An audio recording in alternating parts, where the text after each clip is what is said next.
రాష్ట్రంలో తెలుగుదేశం పార్టీ కూటమి అధికారంలోకి వచ్చిన తర్వాత చంద్రగిరి నియోజకవర్గం ఒక ప్రత్యేక స్థానాన్ని సంపాదించుకునే ప్రయత్నం చేస్తోంది. అందులో భాగంగా తాను ఎమ్మెల్యేగా గెలిచిన తర్వాత అనునిత్యం ప్రజలతోటి మమేకమైతే ప్రజల్లోనే ఉంటూ ప్రజల సమస్యలు తెలుసుకుని వాటిని పరిష్కరించేందుకు తన వంతు ప్రయత్నం చేస్తూ పులివర్తి నాని గారు ప్రజలతోటి ఒక ప్రయాణం అయితే సాగిస్తున్నారు.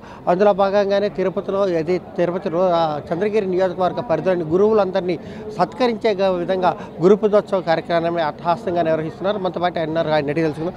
అన్న, ప్రధానంగా గురు పూజోత్సవాన్ని ఇంత వేడుకగా నిర్వహించడానికి ప్రధాన కారణం ఏమైనా ఉందా?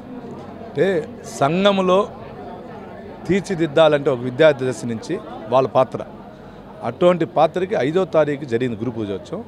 నియోజకవర్గం ఉన్నటువంటి చంద్రగిరి నియోజకవర్గం వ్యాప్తంగా నేను చేయాలంటే ఆ రోజు కాదు కాబట్టి ఈరోజు హాలిడేస్ అప్పుడు పెట్టుకోవాలని చెప్పి పెట్టి వాళ్ళని సన్మానం చేసి వాళ్ళ యొక్క ఆశీర్వాదం తీసుకుంటే మా నియోజకవర్గంలో మేమందరూ బాగుంటాను ఉద్దేశంతో చేయడం జరిగింది.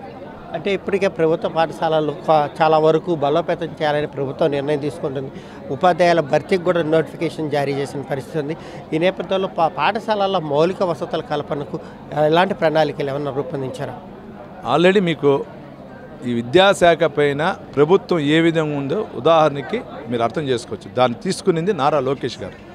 ఆయన తీసుకున్నారంటే ఒక ప్రణాళిక పరంగా వెళ్తుంటాడు. గత ప్రభుత్వంలో నాడు నేడు పెట్టి నిధులు దుర్వినియోగం చేశారు. ఈ రోజు కూడా నాడు నేడు +2 అని చెప్పి సగం స్కూల్స్ కంప్లీట్ కాకుండా ఉంది చంద్ర నియోజకవర్గంలో. ఇటువంటి పరిస్థితి నుంచి తీసుకొని వచ్చి ఇంకా విద్యాశాఖను ప్రక్షాళన చేసి గట్టిగా పోవాలనే ఉద్దేశంతో ఉన్నారు మంత్రివర్యులు లోకేష్ బాబు గారు. కాబట్టి ఈ ప్రభుత్వం చెప్పిన మాట ప్రకారం విద్యా వ్యవస్థను బలోపేతం చేస్తుంది. అంటే ప్రధానంగా గ్రామీణ ప్రాంతాలలో అంటే గత ప్రభుత్వంలో ఏదైతే చిన్న 1 నుంచి 5 వరకు ఉన్న పాఠశాలని వాటిని మెర్జ్ చేయడం జరిగింది. చిన్నపిల్లలు అంటే మారుమూల ప్రాంతాల్లో ఉన్న పిల్లలు స్కూల్కి వెళ్ళడానికి చాలా ఇబ్బందులు పడే పరిస్థితులు ఏర్పడుతున్నాయి.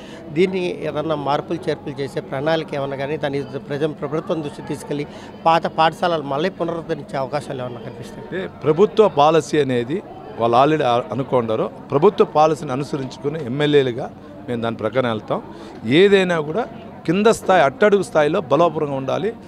బిలో పావర్టీ లైన్ ఉండొచ్చు, మిడిల్ క్లాస్ ఉండొచ్చు, మంచి వ్యవస్థ కావాలి విద్యా వ్యవస్థ అనే ఉద్దేశంతో ముఖ్యమంత్రి గారు ఉన్నారు.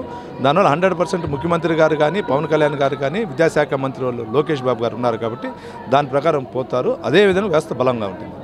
ఏదైతే గ్రామీణ ప్రాంతాల్లో అట్టడుగు స్థాయి విద్యా విధానానికి తాము కట్టుబడి ఉన్నామని ప్రభుత్వం కూడా ఆ దిశగా అడుగులు వేసి వాళ్ళ విద్యార్థులకు మంచి భవిష్యత్తు ఇచ్చేందుకు కట్టుబడి పనిచేస్తుందని చెప్పి కూడా నాని గారు చెప్తున్నారు. కెమెరా పర్సన్ అరుణ్తో హరిబాబు, ప్రైమ్ 9 న్యూస్, తిరుపతి.